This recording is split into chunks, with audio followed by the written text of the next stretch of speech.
Bismillahirrahmanirrahim. Assalamualaikum warahmatullahi wabarakatuh. Saya Ahmad Mujahidin. Di sini saya akan mempresentasikan apa itu arsitektur komputer dan apa itu jaringan komputer. Menuju ke yang pertama, arsitektur komputer.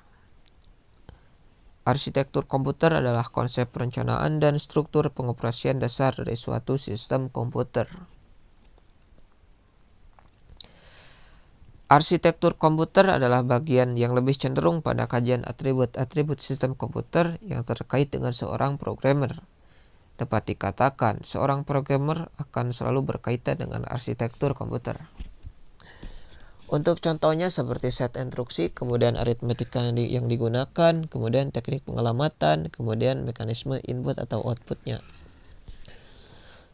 Kemudian kita ke kata asal komputer dan definisinya. Apa itu komputer? Jadi dulunya kata komputer itu berasal dari bahasa Latin, yaitu computer yang artinya menghitung. Sedangkan dalam bahasa Inggris, komputer itu disebut juga sebagai compute.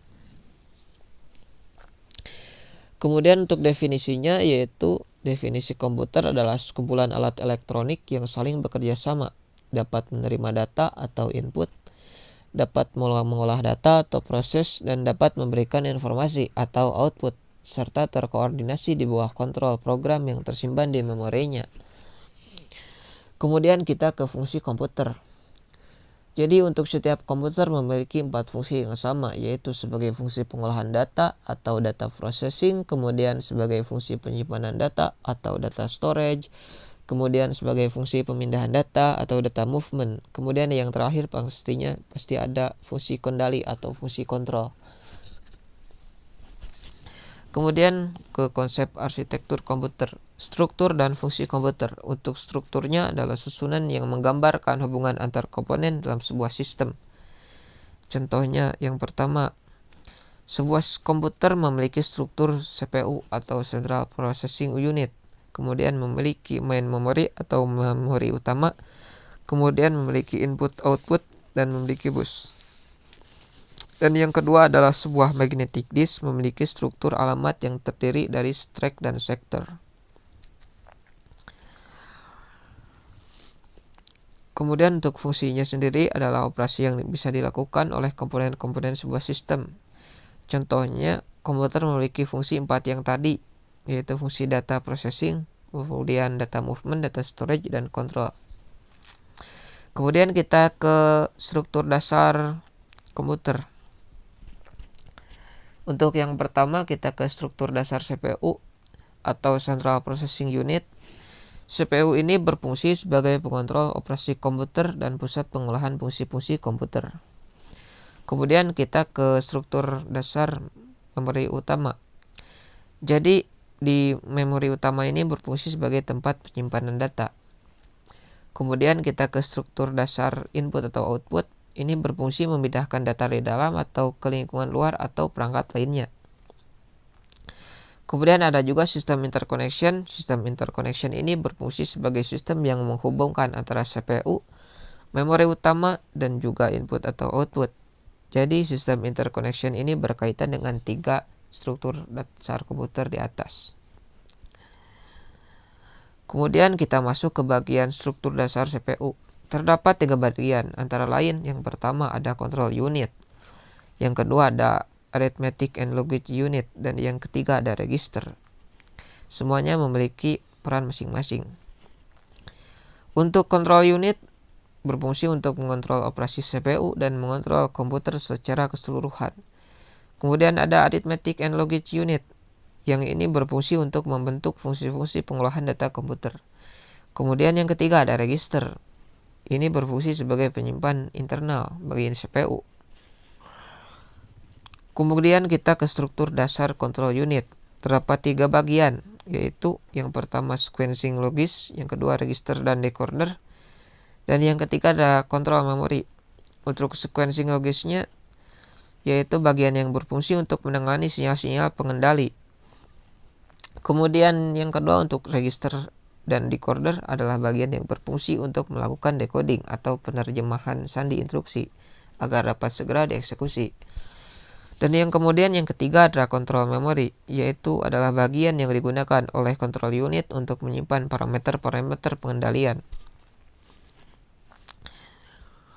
Dari fungsi dasar sistem komputer terdapat 4 fungsi operasi, yaitu yang 4 fungsi data processing, fungsi data movement, fungsi data storage, dan fungsi control. Komputer harus dapat memproses data processing. Representasi data di sini bermacam-macam, namun nantinya data harus disesuaikan dengan mesin pemrosesnya. Dalam pengolahan data, komputer memerlukan unit penyimpanan, sehingga diperlukan suatu fungsi penyimpanan data.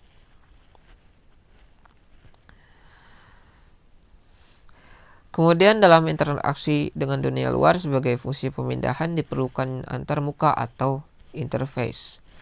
Proses ini dilakukan oleh unit input atau output dan perangkatnya disebut peripheral. Saat interaksi dengan perpindahan data yang jauh atau dari remote device, komputer melakukan proses komunikasi data. Kemudian fungsi pengendalian juga dilakukan oleh komputer, baik pengendalian internal dalam komputer itu sendiri maupun pengendalian eksternal, yaitu pengendalian peralatan lain. Kemudian kita menuju jaringan komputer. Apa itu jaringan komputer? Yaitu jaringan komputer adalah 2 atau lebih perangkat komputer yang saling terhubung atau connected antara satu dengan yang lainnya dan digunakan untuk berbagai sumber data. Setiap titik akhir dalam suatu jaringan memiliki tanda pengenal yang bisa kita sebut dengan alamat IP atau alamat media access control. Endpoint dapat mencakup server, komputer, telepon, dan perangkat keras atau hardware jaringan yang lain. Jaringan komputer ini memiliki beberapa jenis atau 6 jenis jaringan komputer. Jenis-jenisnya antara lain ada PAN atau Personal Area Network, ada juga LAN, Local Area Network, ada juga CAN atau Campus Area Network, ada juga MAN, Metropolitan Area Network, ada juga WAN, Wide Area Network, ada juga VPN atau Virtual Private Network. Kita menuju yang PAN atau Personal Area Network.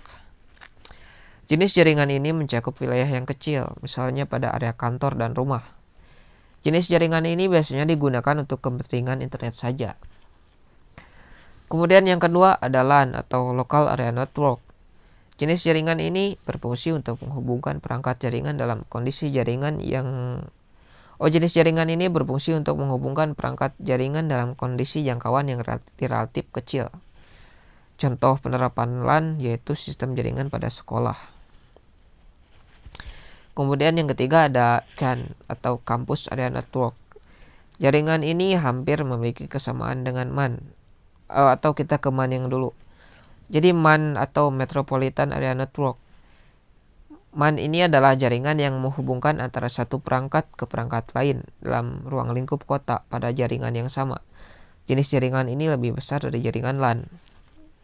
Kemudian kita menuju ke CAN atau Campus Area Network. Jaringan ini mirip dengan MAN, tetapi lebih terbatas dalam ruang lingkup kampus atau akademisi. Jadi jangkauannya lebih kecil. Kemudian ada juga WAN atau Wide Area Network. WAN ini merupakan kumpulan dari LAN yang tersebar secara geografis. Jaringan WAN cenderung untuk menggunakan teknologi seperti ATM, Y.25, serta frame relay untuk konektivitas jarak yang lebih jauh lagi. Kemudian yang terakhir ada VPN atau Virtual Private Network. VPN ini merupakan salah satu solusi untuk menyediakan koneksi internet yang lebih aman. VPN dapat membuat jalur aman untuk kebutuhan transmisi data. Biasanya untuk VPN alamat IP address kita akan disamarkan diganti dengan yang lain. Terima kasih. Mohon maaf apabila banyak kekurangan. Saya tutup. Wassalamualaikum warahmatullahi wabarakatuh.